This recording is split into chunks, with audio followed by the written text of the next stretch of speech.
All right, let's start the story at I was 22 years old. I was working at Casey's General Store in Hillsborough, Illinois. While I worked there, this family always came in and they came to like me and always stayed in there and talked to me. I guess they were friends of my family. My parents never really talked about them much, but you know, they were cool. It got to the point where the wife, Crystal Snotty, she gave me her number and told me to contact her and we would go, we would hang out. Well, all right, that's cool.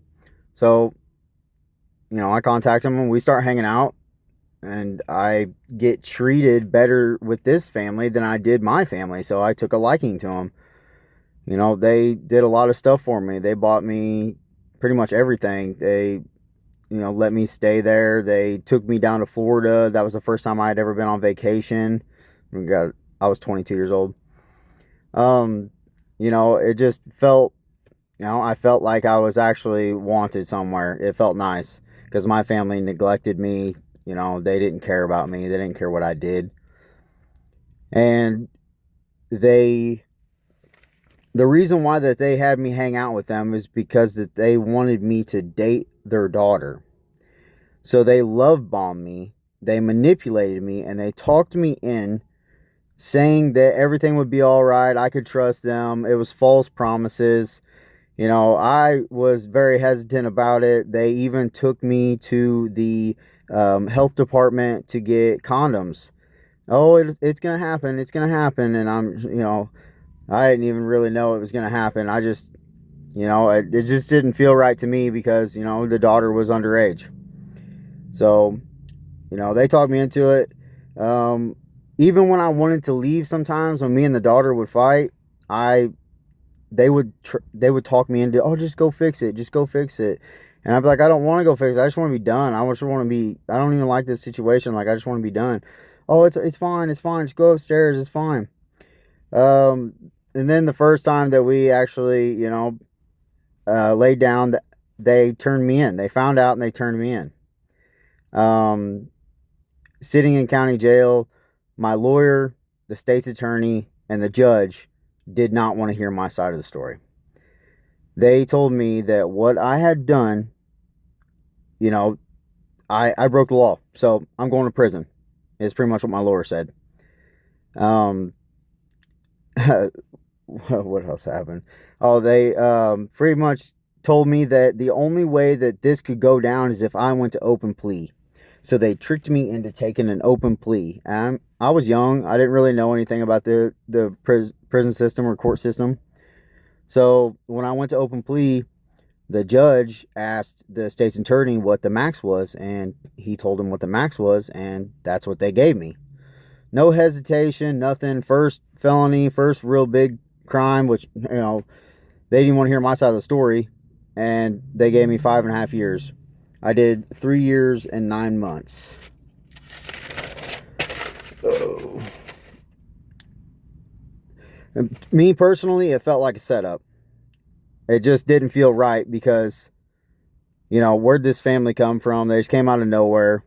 They love bombed the shit out of me, manipulated me, gave me a whole bunch of stuff, and then, hit me with a bunch of false promises.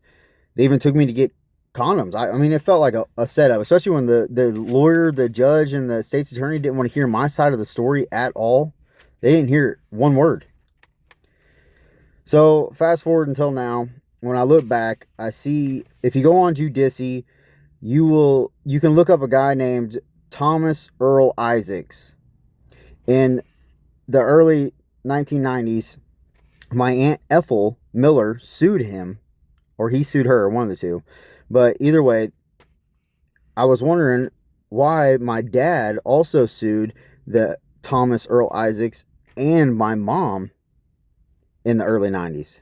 So I look up the Thomas Earl Isaacs guy, and the Thomas Earl Isaac had passed away in 2013, which is the year that I went to prison, and he passed away in a nursing home in Litchfield. My mom, I do believe, worked at some in Litchfield, but I'm not sure. I just know that there's a lot of, you know, um, life insurance frauds going around, and I just feel that I had some sort of relation with this guy and he was going to leave me something. But instead of me getting it, I was set up, put in prison, and my dad took it instead. Because if you also look, Ron Wright, which was Wright's Automotive, in 2013, he was sued by Ron Snoddy and Crystal Snoddy, which was the two family members that set me up. And then in 2014, my dad was sued by Ron Wright. So, and it's not really making any sense, because when I got out in 2017 and I went through Hillsborough, I get it that Ron Wright had died 2015, but if he died in 2015 and they got sued in 2018, then every car should be on the lot in 2017. But there was nothing. It was completely empty.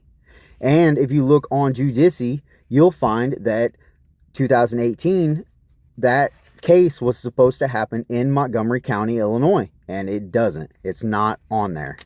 And it was a $8.1 million lawsuit. You think that they would have that on file, but they don't. And from 2005 to 2015, to the point of Ron Wright's death, he sued 93 times. Now, what kind of person up until their death sues like that? Unless it was a death that was, no one knew that it was coming. But I mean, it just doesn't make sense. It doesn't make sense for me. It doesn't at all. And so what happened? So fast forward, I worked at Breeze Journal. I did a lot of side jobs. I worked at where was it? Ray Carroll County Grain Growers down in St. Louis. I ran a mill down there, a grain elevator. After the grain elevator, that's when all the spiritual stuff happened. I decided to move where I lived. I moved to Vicky's in Vicky Gruner over in Grand Fork. That was a weird situation. I didn't like it very much. She had a lot of nonsense people running in and out. So I decided to move from there down to my mom's house. Well, before I got down to my mom's house, Fabiola had went to my aunt's, my mom's, and my grandpa's and smeared my name. She got my whole family against me, telling them lies. My mom's boyfriend, for some reason, he would not care what I said. He would kick me out every other day for nothing. I would come home and all my stuff would be on the driveway, and he'd be like, "You're out, you're done, bud. You're done. Get your stuff, get out." And I'd be like, "What did I do? I didn't do anything." So I decided to move from my mom's to my aunt's, and at that time I was working, and when I went to move, well, I had Rodney behind me calling the cops on me. So as I'm trying to move, I went over my register date, and he was the one who was reporting me. So I went it was like 10 days. Yeah, you only have 3. I went 10 days, and I got another felony, which was failure to register. And I spent 30 days in jail. Prior to that, on my way down one day, my phone died, and I had stopped at this truck stop, and I used this guy's phone. I was like, "Hey man, can I use your phone to call my girlfriend?" Yeah, sure. And I call him. I call her, tell her everything, "Hey, I'm phone's dead. Call you in a little bit." Like 2 weeks later, I get a text message on my phone from that guy stating that he had met Fabiola down at a police station and they had slept together. Well, at the time, I was like, nah, there ain't no way. There ain't no way. But that was my first suspicion. That was the first time that her cheating on me ever even crossed my mind. But, where I am now, looking back, she cheated on me a lot. She cheated on me the whole 6 years that we were together. But when I was in jail for that 30 days, she was evil. She had been I had never met anybody like that before in my life. Somebody who was completely blamed everything on me. She couldn't take accountability for nothing. She was, I'll tell you what, the devil ain't got nothing on that woman. She is a piece of work, I'll tell you that. And she made my life, since I've met her, she has made my life a living hell. And the best thing that could ever happen to me was going to prison to get away from her. That's how bad she was. So after the 30 days, I got out and got a job doing gutters. Job was good. I just, there was something weird going on. I'll explain later in the video that made me quit, because there's been a lot of this going on, and I'll explain here in a little bit. Well, after that job, I borrowed my mom's car in order to go find another job. And as I'm going to find another job, I get pulled over and the car's reported stolen. Like, what? This is my mom's car. She let me borrow it. Oh no, this is Rodney's car. And when I got back to my mom's, I found out that my mom knew the whole time that was her boyfriend's car. I'm like, Mom, this is your car. Like, what? Well, the only way that we could get it back was to put it in Rodney's name. I said, you could have told me that before I took the damn thing. So it was whatever. I got tampering with a motor vehicle, and I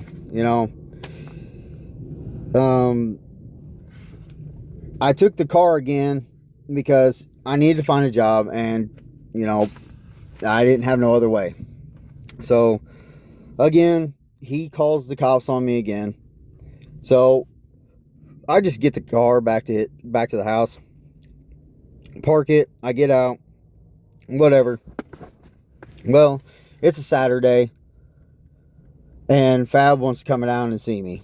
Well, I told her that I was busy. I had other things to do, because it's always on her time. It's never on my time. It's always convenient to her, and she come down there, and I, was sleeping at the neighbor's house because I didn't know where else to go. And she pulled up, almost hitting like 4 dogs. I mean, screaming at the top of her lungs, calling this chick in the front yard a fucking whore. I mean, calling me a whore, telling me I'm a cheating, no good son of a buck. And I mean, just making a scene. I'm just walking, I'm not saying a word. I'm just walking, head down, like, I can't believe what this woman is doing right now. She's literally driving the car right next to me as I'm walking, like literally 3 miles an hour, screaming at the top of her lungs. She gets up the road, and I'm like, why are you being like this? And she's like, you know why? Blah, blah, blah. And I was just like, you know what? Let me see your phone. And I'll tell you what, I never heard a scream like that before in my life. I mean, she was an Indian Chippewa. She hit the highest note I've ever heard in my entire life. She got out of the car, ran up to the neighbor's house, said she was going to call the cops on me because I wouldn't give her phone.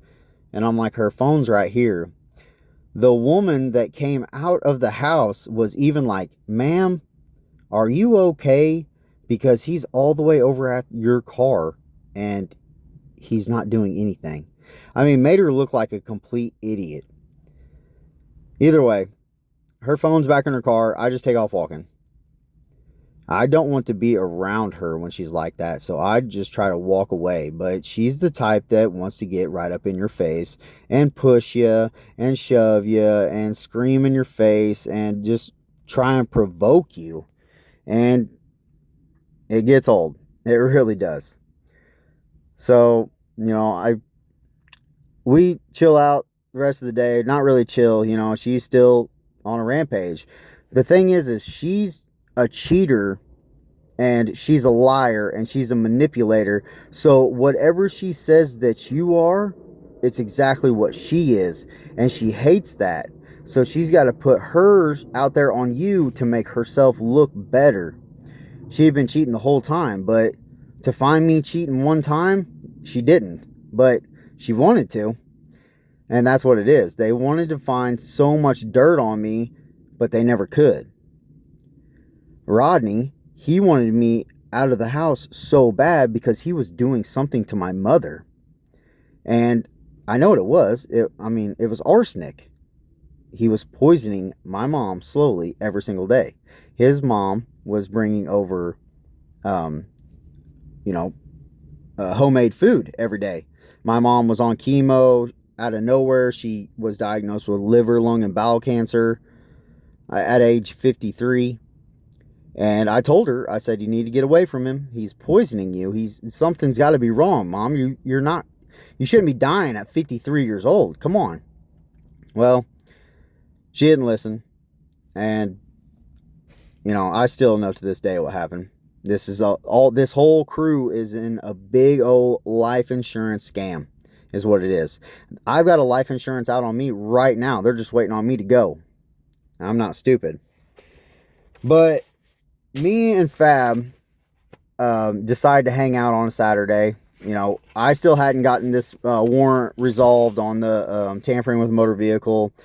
We hang out. The worst day ever. She would make the devil look like a princess. She drops me off and she leaves. Well, I'm sitting there waiting, and as I'm waiting, here comes the sheriff. He pulls up. I'm just like, oh, great, here we go. I had checked previously. I didn't have no warrants, but when he looked, he just happened to have a warrant. I'm like, oh yeah, I got a warrant, huh? Well, he asked me, he's like, did you hear anybody screaming? And I'm like, screaming? Well, I was on my scooter and I was like, oh, I roasted the tires to see if my what was it? Oh, my battery was charged. And he was like, well, the neighbors called and they said that they heard a woman screaming. Well, I look around, I'm like, there isn't no neighbors for like miles. So the only thing I can think of is Fab just went down the road, parked, and then called the cops on me. Well, I know that that's true. So he was wanting to arrest me. I knew that if I got in the cop car that I would never see my mom again. Either way, I ran, tried getting away from him. I got resisting, got in the cop car. They took me to the hospital. I never seen my mom again. The same month that I get put in jail is the same month that she marries Rodney. 2 months after that, she passes away. I mean, if those aren't red flags, I don't know what is. But,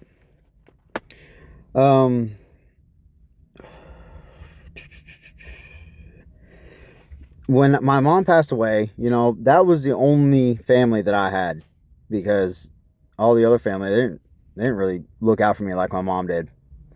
So the day that my mom passed, I tried calling Fab and she didn't answer. 2 days later, I finally got a hold of her and she didn't care. She literally did not care that my mom was dead. It started out as like she was gonna care, but then it ended with, it was all my fault. I shouldn't have done what I did. And it ended with hanging up again. Well, I called her on my birthday, which was I think a month after that, and she didn't even remember. We've been together for 6 years and she didn't care at all that my mom had died, and she didn't care, or she didn't even remember that it was my birthday. That's how much fun that she was having out there while I was rotting in jail. I don't get it. I just don't get how people just don't have hearts. I don't get it at all. I just know that Rodney, Fabiola, Bryce DeBile, Calvin, Kelly, there is a big ass crew out there that is in cahoots, and what they do is they do gang stalking, and they pinpoint people that are isolated, people that aren't loved by anybody, or got any family, and they bring in a chick to love bomb you, On the side, they're trying to get a life insurance policy in on you because she's stealing information and he doesn't know it. And next thing you know, you're missing, you're passing, you have some sort of terminal cancer or something like that, and boom, you're gone. They do it to a lot of nursing homes too. A lot of nursing homes do it, especially like, nursing homes find a guy that doesn't have any family. Cool, kill him all. We got a life insurance on him. Or people that are new and they move into town, they do a lot with those too, especially because no one knows. You know what I mean? Like, oh, they moved here from Florida. That's pretty far away, and they got cancer and they passed away. Sorry to hear, but we got the insurance money on that. In the 11 months that I was in prison, that's how long I did on that second bit. Fabiola talked to me 5 times, and each time it led to it was my fault. And I'm a piece of shit, and we would start arguing and she would hang up and we would go a month without talking to each other. While I was in there, my sister got the insurance money from my mom, which I was told was supposed to be $25K. I know that after taxes it's down a little bit, but my sister told me after all of it, I only got $17K. So I was like, all right, that's fine, whatever. I don't really, anything's a blessing. So within 6 months of me being in there, I think I spent like maybe $150 to $200 a week. So in 6 months, I spent $11,000 is what she told me. I don't know how, but her math's better than mine. So when I got out, I had $6,000 left. So that pretty much, I'm paying for my own place. I gotta get a vehicle. I gotta get clothes. I gotta get boots. I gotta get a job, and I gotta get insurance, title, and all that good stuff. Well, what was I gonna say? I got my car, I got tools, I got clothes, shoes, gas, insurance, title, plates. But if you ask my family what I got, they tell me that I blew it all on dope, which is really weird because I don't smoke dope. But it's their story. I just let them tell it. And if you look back on my mother's probate case, there is no probate case. And in the state of Missouri, if you want your inheritance, there has to be a probate case. It's law. So I don't know what happened to that, but I don't even ask questions. I'm just gonna let it all roll. So let's go back to here. So the weird stuff that has been happening is let's say this. So when I lived, before I moved down to my mom's, I lived in this duplex. It was nice, but my neighbor Bryce Stabile and his wife Megan Stabile, they were weird, and this is where the weird stuff started. It's almost like a provoke. So when someone like tries to push you into doing something or like test you, I don't know, it's weird, but you take it as it is. But this has happened to me so many times, and I pick up on it. I'm not stupid. Not stupid at all. But Bryce came over one time, and he told me that his daughter calls me Uncle Orzo, and I've never even met her. And whenever he told me that, I said, get the fuck out of my garage, because I know what you're doing, Bryce. What? I'm not doing anything. I said, get out now. Well, one day he told me that his daughter had made a bracelet for me, and him and his wife walked her over to my house and made his daughter give me and my girlfriend a bracelet. Immediately after they left, we definitely threw that away. And Bryce was always the person who wanted to give you something, which, I'm not I don't care, you know. I give. So, you know, it was nice to get something in return. He gave me a 55-inch TV. All right. So this one day we're in the garage and we're talking, blah, blah, blah, and his phone rings. And I can hear his phone through my TV speakers. And I'm like, what? So he answers his phone and I can hear his wife through my TV speakers. And he's all fumbling his phone around. He don't know what to do. He don't know how to act. And I'm just sitting there scratching my head like, what? I was like, this dumbass. So as soon as he hangs up the phone, I say, get your TV and get it the hell out. No, no, man, no. I said, get it now, Bryce. Well, he wouldn't take it. So I took the TV down and I took the TV over to his house. Well, this was probably like, you know, a couple hours later. As I'm taking the TV over, him and his wife and his daughter are pulling up. Well, I set the TV down and all I do is turn around and walk back towards my house. As soon as I get to my house, here come Bryce. Man, that wasn't cool. That wasn't cool. I'm like, what are you talking about, Bryce? Bro, you really scared my daughter acting like that. I said, Bryce, get the fuck out of my garage now. I said, I see what you're doing and stop, bro. I said, keep your TV and keep all your shit. I said, I don't want it. I said, I see what you're doing and I'm sick of it, bro. The next day, I'm sitting in my garage and I'm literally working on something on my bench. And he, out of nowhere, just walks in with the TV, sets it down, and then walks out. And I'm like, this man, this man. So what I do, I took that TV down to an old man's house, and I gave it to him. And that way, we were done with it. But it's stuff like that. He would always do stuff to try and get me out of character. He would always call the cops on me and say that he didn't. This one poor lady, you know, you could tell that she had been drinking a little bit because she had her car stuck on the curb. But I called Bryce. I'm like, hey, Bryce. I said, let's come help this lady, you know. And it seemed like she had gotten roofied at the poker place or the gambling ding places. Like within like 5 minutes of being there, the cops showed up. And I'm like, Bryce, why'd you call the cops? I mean, they didn't like... You know, they weren't like patrolling. They came in too deep, straight to her. And I'm just like, Bryce, why'd you call the cops, man? Oh, I didn't. I said, you just ruined that woman's life when all we had to do was just give her a little push. Oh, I didn't do that. And I'm like, man, this guy, he just did stupid stuff. He even called the U.S. Marshal on me and he hacked my phone. And he played dumb about that too. So I also had, this guy named Calvin that I used to hang out with. He would do dumbass shit. He would always want me to like, hey man, would you go inside with my and take my daughter inside and get her something?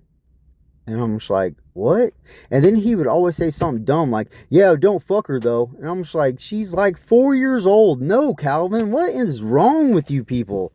Like, I have no clue what these guys are even thinking. And then I was driving by this park one day, and I hear this one old lady screaming. And I'm like, what the hell? I look back, and she was all like, help my granddaughter off the playground. And I'm just like, she was drunk. You could tell she was fat. And I'm like, why don't you get your fat ass up and help her? Help my granddaughter. And I just took off. I'm like, this shit's crazy. Like, I don't understand what's happening around me. And then here at these apartments, there was it was Drew, the guy who keeps beating up my fucking vehicle. His girlfriend decides that she's going to leave her 2 kids asleep in her car at night while her and Drew go and have sex. And she comes up to me and was all like, hey, could you keep an eye on them? If you hear them crying, just come and let me know. I'm like, yeah, sure thing. And as soon as she walked away, I went upstairs and went inside. Like, what is wrong with these people? I don't understand people's thinking at all. I don't get it. You're going to leave your kid in a car with strangers everywhere just so you can go and have sex. I don't know. People just are ridiculous.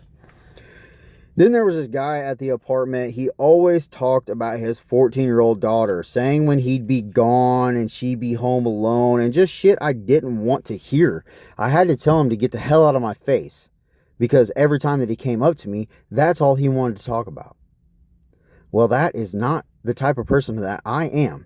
So get the hell away from me. And then there was this guy named Tony. He came up to me screaming about his daughter was going to come over, and he lives with a sex offender, was looking, I guess he was looking for me to react in a certain type of way. But I was just like, calm the fuck down. I'm like, did your daughter come over? No. I'm like, well, then why are you acting like this? Oh, well, I don't know. I say, yeah, exactly. Shut up. Then I go to T-Mobile, which was like 3 weeks ago. Most of this was like 3 weeks ago, like, 2 months ago, something like that. And in T-Mobile, there's a woman who had her baby crawling around the entire T-Mobile place, crawling on top of people. Well, I mean, just didn't care what the baby did. And she was behind the baby recording it with her cell phone the entire time. Now, if something doesn't seem like a setup to me, maybe I am paranoid. But with all these happening all at one time, it just seems like a real fucking big coincidence. And there's more. There's more. There was Drew. Drew beat the hell out of my vehicle. I've called the cops on him 7 times. He's still not arrested. Here at Quick Trip, he ran around to everybody in the parking lot and everybody in the store, telling them that I was a sexual predator and to keep their kids away from me. Real nice of him. So I just want to know, give me, and they go, and this group, my girlfriend's in on it, but she wants me to think that she's not in on it. But this group, she wants me to think that this group manipulated her and lied to her. And that's why she went against me. It was because she listened to what they had said. And I already know that she was with the group long before she got with me. But it is what it is. But I just want someone to explain to me why this group are provoking and doing the things that they do. If I'm not a bad person and I've proven it, why do they still push something that's not there or ever going to happen? I would like a lawyer, or I'd like somebody in a gang stalking gang to tell me why I am provoked, or why they're provoking me like that. I mean, the only reason that I am on the list is because of that. I listened and trusted a family.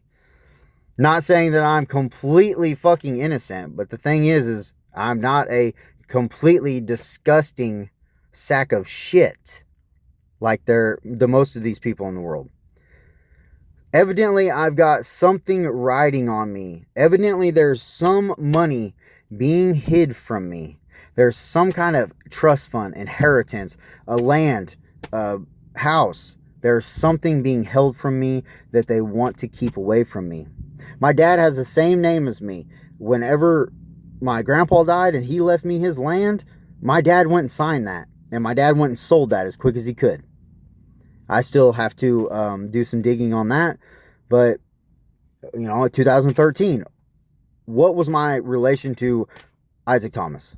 Or Thomas Isaacs? What was my relation to him? And it makes me wonder if someone hasn't taken that from me. I think that my sister is withholding something from me, withholding something very, very valuable. That she won't give it to me because she is jealous that I have something that she doesn't. But what I don't get is, if it's a lot of money, why don't we just cash it and not go through all this and I give you some of it?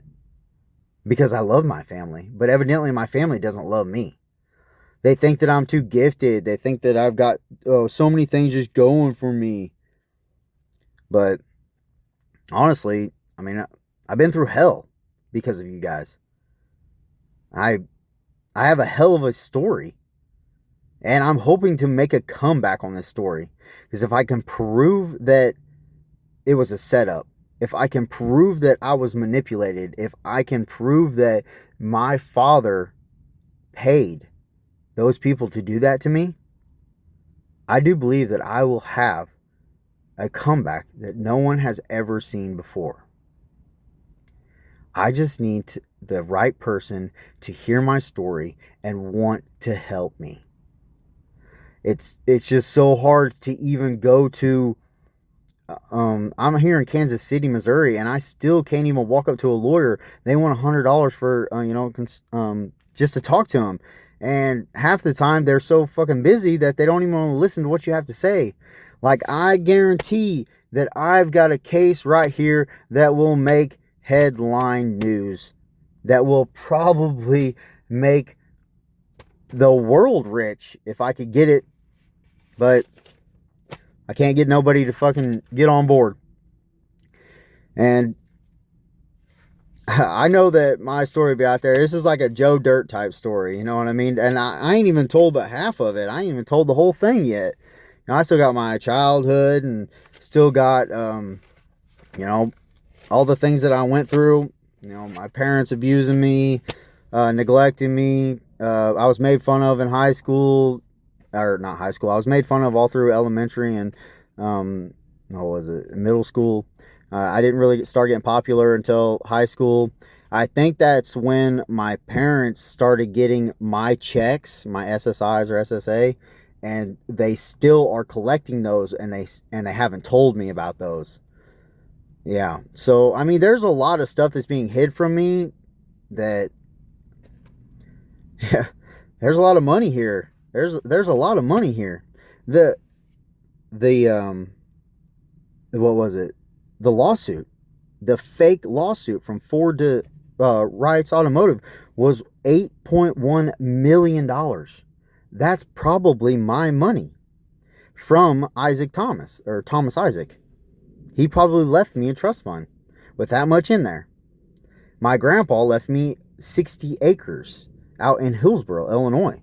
I don't have that. I don't have. I guarantee that Thomas Isaac probably left me a house. I have a feeling that another family member died and they're not telling me about it. My dad, I have all the messages of my dad calling me the most terrible things.